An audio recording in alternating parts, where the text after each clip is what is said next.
everyone, welcome back to Sunny Live Chain. Thank you so much guys for tuning in. Well guys, I'm back again with the Mzansi Celebrity Stories.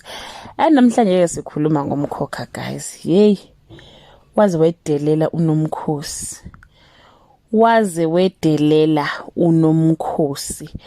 Bantu bakhala ngaye lapha ke ku social media bathi nje kanti umvela sophendula nini namhlanje ke unokubonga kuzamile futhi ukubahlanganisa benomabuso ukuthi bahlale ke bakhulume.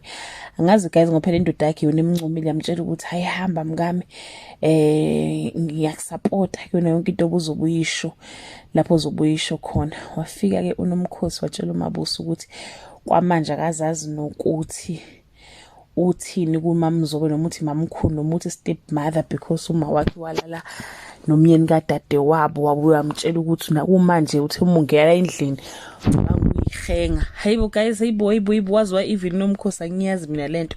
So abantu lapha ku social media ba busy bathi her judgment day is coming this one.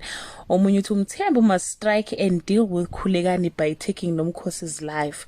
Mhlambe guys uzohamba kunomkhosi we don't know because vele ba reportile bathi ke anytime kuyena ke uzohamba because ke usatholeka amadlela ahlaza phesheya.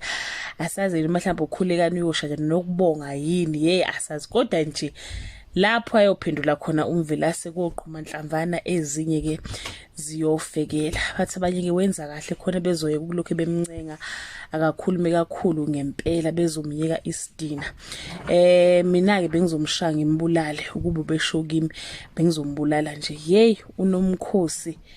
Hayibo nomkhosi wazodelela guys. Angazi guys ukuthi nina nisathembani ukuthi ke umvela siyoke adileke naye ke unomkhosi noma nje kusazoqhubeka kanje until we don't know, but whatever lento ayenze kumabusi namhlanje guys hayi uyedelelwa ngizwana.